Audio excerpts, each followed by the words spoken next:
Well, Atlanta's the biggest city outside of Birmingham.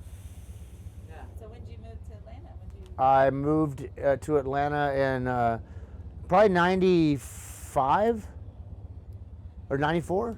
I'm kind of vague on that. But why? Because it was only 2 hours from mommy and daddy Oh. and grandpappy and grandmammy. You know, my family. Yeah. Did It was you only know 2 hours. someone here? I'm sorry? Did you already know people here? No, I met Shane Morton over in Birmingham. He played Dr. Jekyll and Mr. Hyde with fucking something. And I met Shane. And then he gave Richard Burroughs, we called him Hell Dude because he had a fucking upside down cross on his chest and he was called Hell Dude. He played a band called Cryptogenic. He was badass. And he just passed, R.I.P. Richard Burroughs. But I knew Shane Morton. And I'd drive over here and get a tattoo from Shane when I was like 17, 18, 19, still living in Birmingham. And this is around the time where I started like hopping freight trains, and then I got on like freight trains and rode them over here, and then I ride them from here to New Orleans. Then I met another demographic of friends that were way more dangerous than the friends I already had, which I liked very much. It was so easy to do. I was like really surprised at how easy it was. Okay, when I first started living over here, okay, I was living in my van. I had a heavy Chevy C10, a Chevrolet van, and I would park at Jumpman's Daughter or park at C11 because I met people through Shane Morton, you know, at like the Point or whatever whatever club was back then, or like literally like Atlanta Artists Guild or some shit like that, or like AIG and AIG, yeah. and so I met Tom Cheshire because I had formed this band called 4 Hour Fogger. I think that was my first band over here. Yeah, Yeah. pretty sure. And so, and then I met Tom Cheshire at the Point one night, and Tom was like, I live at C11. I'm like, oh cool. Like I live in my van with my dog Melvin. Say hello, Melvin. And Melvin's like, oh, and so like we went over to C11 and parked up there and lived there in the parking lot for I don't know, long ass time. Yeah, a couple years, right? You know, just this was going on. So and then Tom would say, hey, let's hop on that train and go to Little 5 Points. So we would hop on those trains over there and we would go to Little 5 Points. You know, they drop you off right there at DeKalb Avenue. I mean, you know, that's every little depot they have to stop. You know, they don't roll through there, so they stop.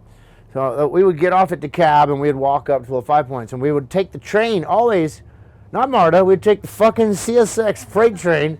Thank you. Yeah, You know, like that. there, and that's how I kind of learned about hopping trains. And then it was really easy, like honestly, back then it was super easy.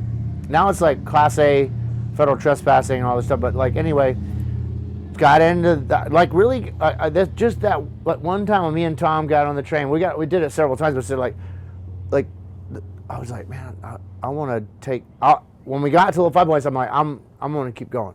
Right. You know, it's kind of like motorcycles. It's like, I want to keep going. Yeah. So, and I got bit by that bug and started, you know, indulging in that. And then I went to, you know, dropped a quarter and called my dad. I was like, doesn't my, like kind of like a adopted family member, you know, like my dad and his dad were in business together, the two-way communications business, and his name was Nick Tomba. And I called him. He came down and got me, put me on an Amtrak back to Birmingham. Went back to Birmingham, got my guitar out from underneath my bed. I haven't played guitar in years at this point. I mean, I just like, fucking, I just loved riding on trains. I loved it. Like I was telling you, I didn't want to get off it.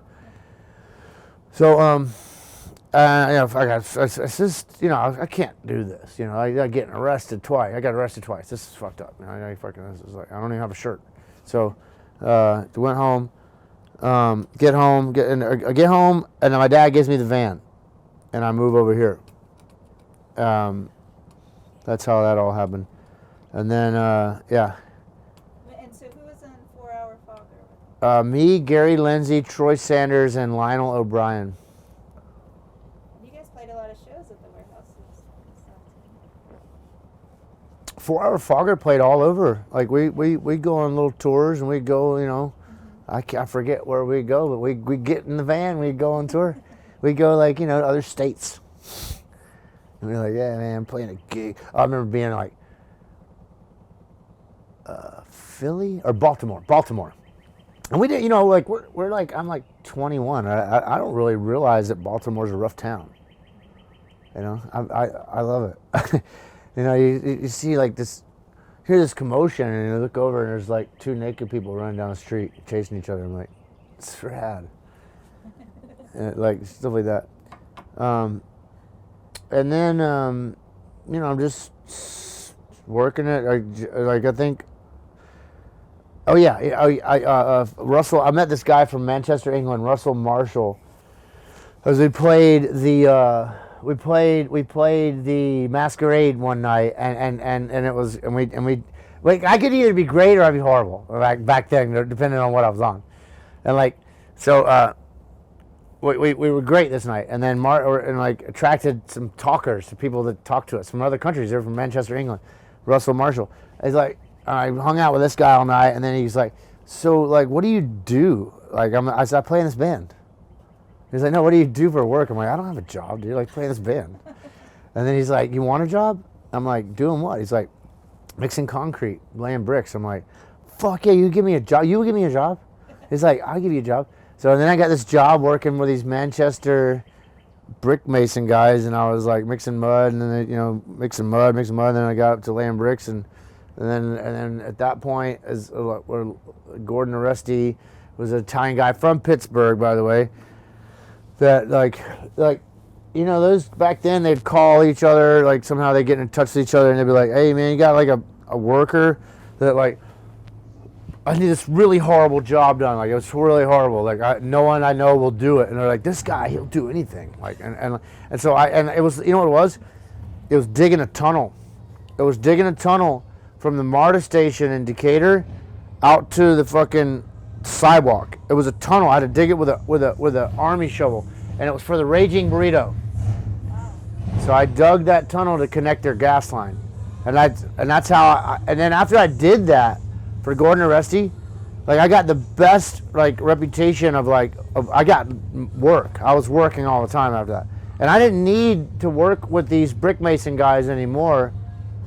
But I would like this guy became a very good friend of mine, Russell Marshall. I actually ended up moving in with him and his girlfriend Kelly, and he was a good guitar player. And we were friends, and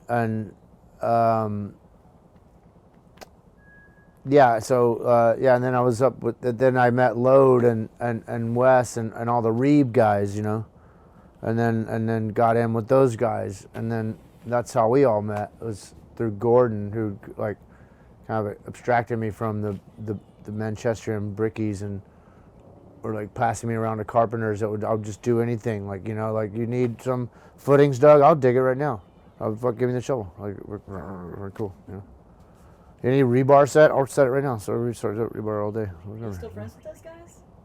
Most of them are dead now. Oh wow. A lot of our friends are dead. Gaz Johnson died. Russell Oh yeah, of course I'm still friends with Jimmy O'Brien and fucking and Wes Gibson. Of course, you know, I see them a lot. Like I go over every Monday night to Slim's. I'm supposed to be like, well, they were like, come over here, or like whatever, like, you know, that I told them how to interview to do. Yeah, no, I those are some of my closest friends, those guys. Did they ever go to the West End? Were they ever around? I don't know if I know those guys. Those guys were hanging out at the Point, you know, hanging out at the little cul-de-sac, and they all had Harleys and Triumphs, and they were motorcycle skateboarder dudes, you know. Yeah. And we were younger than them. They're all like 7 years older than me. I'm 50. They're like 57, 58. These people I'm talking about. Eric Freeze, Jimmy O'Brien, Wes Gibson, Lode.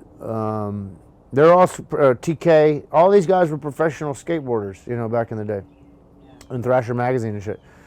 So they were like real cool, they were too cool for. I couldn't hang out with them back then because they'd whoop my ass or something. You know what I mean? Because I had dreads. Oh, yeah.